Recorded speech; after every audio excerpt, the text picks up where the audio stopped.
So welcome to the Mr. Mill Show. We're getting ready to go for another ride in the 55. You can see it's a little chilly in my shop. It was brought to my attention that, you know, seatbelts would probably be a good idea, and this car didn't have seatbelts, and so we're gonna put seatbelts in it today. But the other thing is that I discovered it had quite a gangster lean in the seat, and you're gonna see here in a minute why the gangster lean. What do I mean by gangster lean? I mean it had like the, you know, these cars, trying to get a front seat for these is very difficult. I found that a Toyota Tundra seat I found on Marketplace happened to be the closest width for this car. It's an unusual width.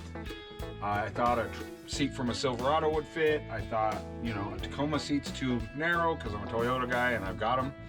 Managed to find on Marketplace, and what was special about that is I really wanted a bench seat. I really like a bench seat. You'll notice that the back is out, partly because seatbelts, wahoo. Good part about the seatbelts, you know, I mean, for obvious reasons of safety, they won't let me drag race it without seatbelts. The seat back of that Tundra seat got kind of a slight lean to it that I wasn't comfortable with. In the quest of putting seatbelts in, I thought I'd take the seat back out. I didn't film taking it apart. I did it last night to see where we were at and what we needed to get and do. Interesting thing, the frame seems to have broken, and I don't think it happened from me, but I wouldn't be surprised if it did. Standing on the skinny pedal to make this big block thing, I don't know. You be the judge. Check it out. We're gonna do a little bit of welding and then we'll put the seat back together, and then we're gonna put the seat belts in it, and then we're gonna go for a ride up to the Jemez Mountains of New Mexico, where there is a place we're gonna go for lunch, Los Ojos, and I'm going to get a famous Jemez burger. So come along. Let's check out and see what the damage is on this seat. All right, so here we are with this Toyota Tundra seat. And I'll show you kind of the upholstery inside of it. Is there's the factory Toyota stuff, and what I did was I took, you know, Mexican blankets. I guess they're Mexican. I don't know. Southwestern. How about that? And you'll see when I put it back together, I actually like cut it and fit it and made it fit the upholstery. But it bent in the middle here, so it was in a U shape. It wasn't straight like a bench seat should be. Here's the seat frame that goes in there, and one way or another, through fatigue and stress, the seat frame actually broke. And so whenever I drove it, I always leaned with my left shoulder on this edge, and I never leaned on the seat. The last cruise we took, it became very apparent that that thing was not very strong. So what I've got is an old junk piece of steel over here that we're gonna cut up, and I've already kind of thought about where I want it to be, and I ground on it a little bit. It'll weld okay, and so we're gonna cut that up, and I'm gonna weld a piece in here in the seat frame and shore it up, and we're gonna put it back together, and we're gonna go for a ride to the Jemez.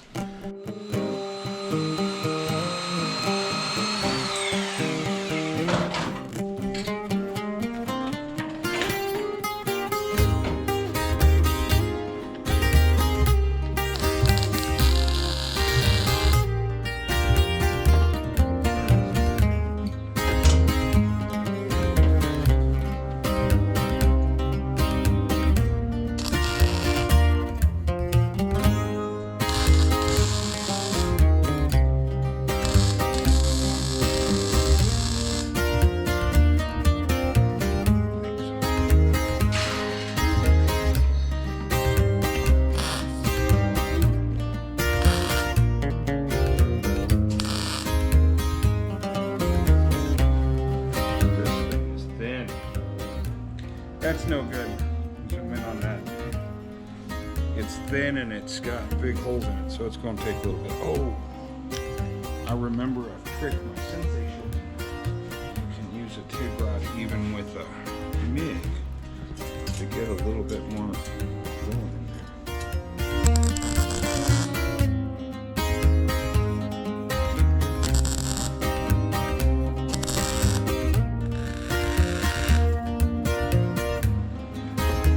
True story, I had a guy bring a Toyota Chinook to me to do an alignment, and he had complained that he had it at 4 or 5 different places and nobody could get the alignment done.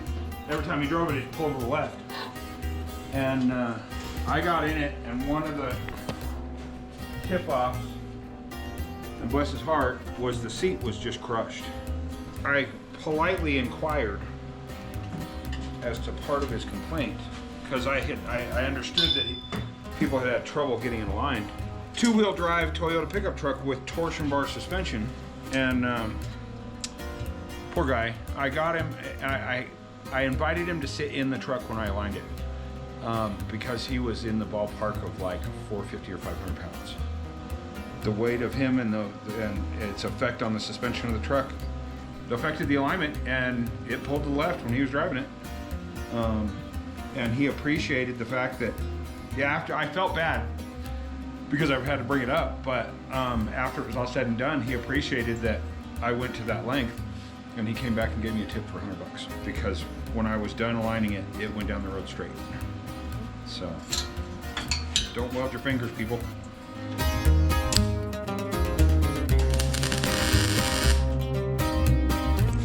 Yeah, the H isn't where.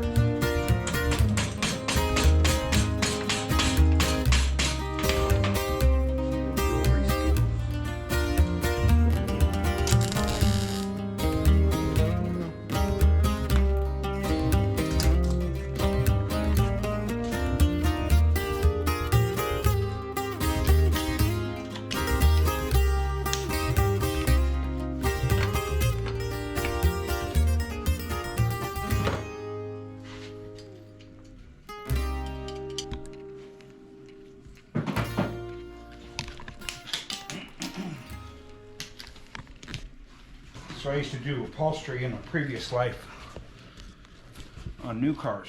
We worked at a place where they'd roll it into the financing and they'd send them to us. And it was cars that had cloth upholstery in them, and we'd put pre-sewn leather. It's a fun gig. Zipping up the original upholstery underneath.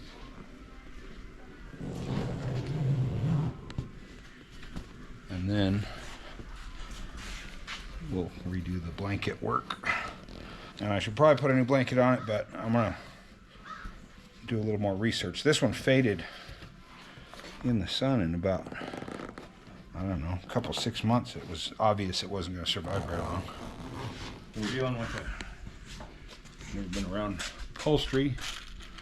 Think of the end of your Jimmy Dean sausage. They're called hog rings. There's special pliers for them to hold it together. And you got to kind of watch the center of the upholstery. And that's going to hold it together there. And then my blanket, I kind of cheated and used the hog rings to hold the blanket on. That's what it is. Finish it up, roll with it. What I'm going to do is I'm going to split my rug open a little bit, and I'm going to feed it through a hole that's already in the seat. One of the things that I've got in mind is that we need, and I'm trying not to cut the threads, just let it roll through the seat. Thing is, I'm going to show you a trick about how to deal with the carpet. Now the reason I'm going through the seat like that is partly because I want as much slack in the seat belt as possible, because I'm not a small guy, and I want it to be comfortable, right? And I want to have enough movement in the seat belt. So I think that's gonna, but I gotta go over here. So I'm gonna go to the seat belt bolt underneath and on this side, but over here I'm gonna go in the carpet. But the trick is, if I take a drill, and if I just go through the floor, I'm gonna grab the threads of that carpet, and I could pull a run in it and destroy the carpet. And so what I'm gonna do is pick where I wanna be, and I think I had a little bit of space by looking underneath. So I wanna be up on this surface. I think I like that best.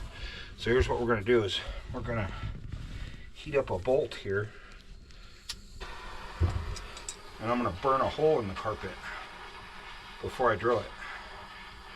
And what that's gonna do is keep me from grabbing the carpet and messing it up. Come on, buddy.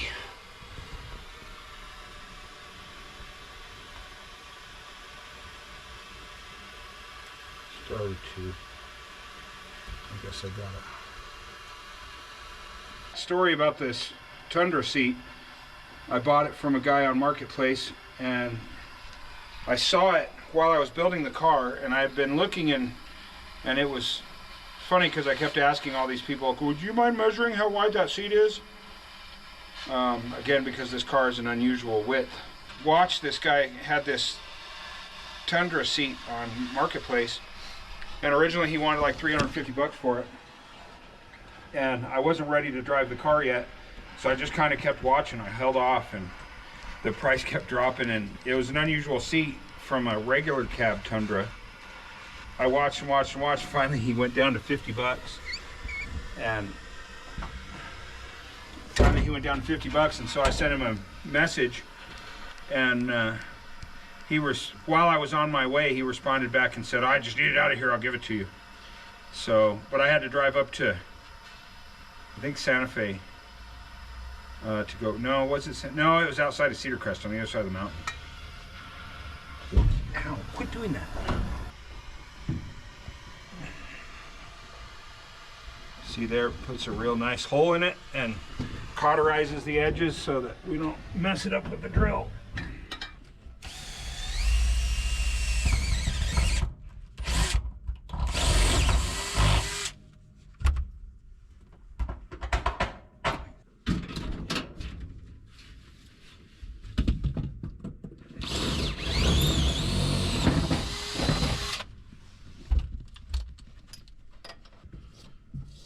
Spacer.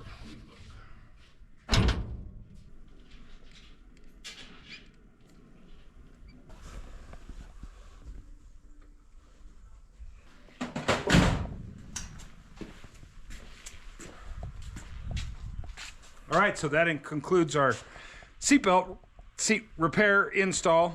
And now we're gonna suit up and load up, and we're gonna take an adventure to the Jemez Mountains. Go have a Los Ojos burger. Come along.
So here we are.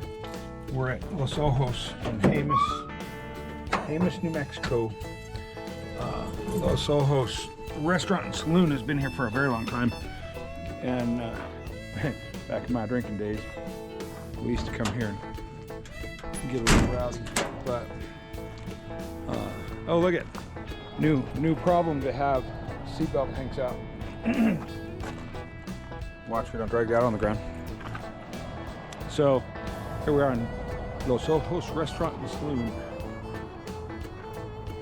Walk in and show you the door is real neat, being that I'm a fabricator kind of guy. So this is a old school, cool spot. But oh, it smells great. Look at the door.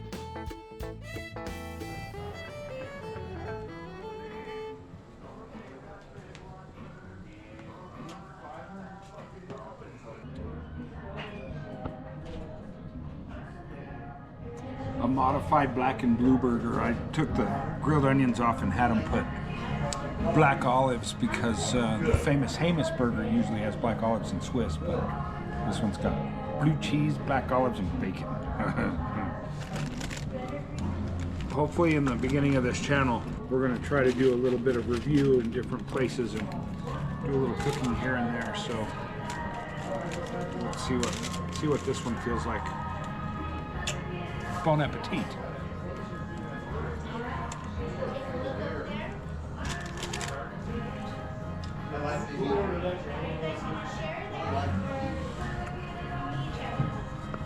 Fantastic.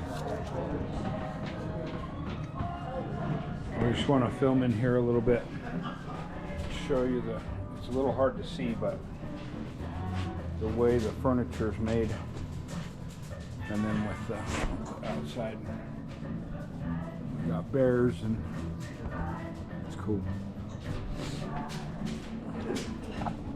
Thanks again.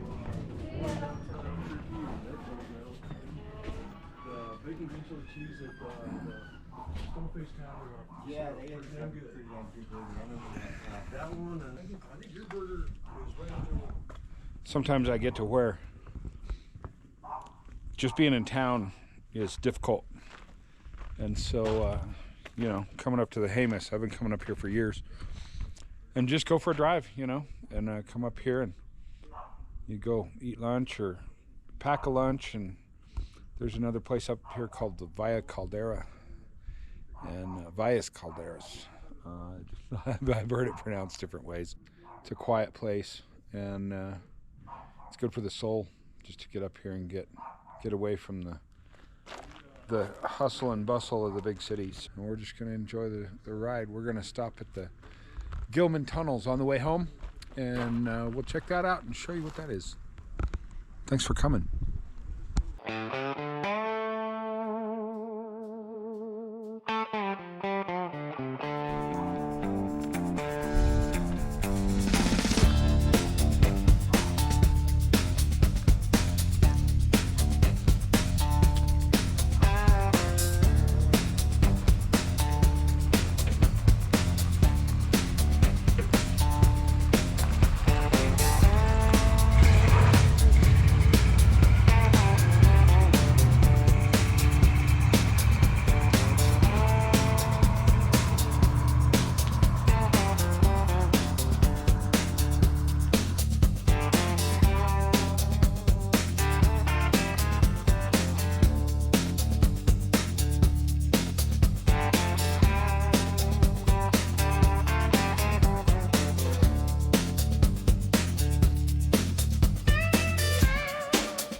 Here we are home from Los Ojos, Gilman Tunnels, Jemez Valley, Jemez Springs lunch trip.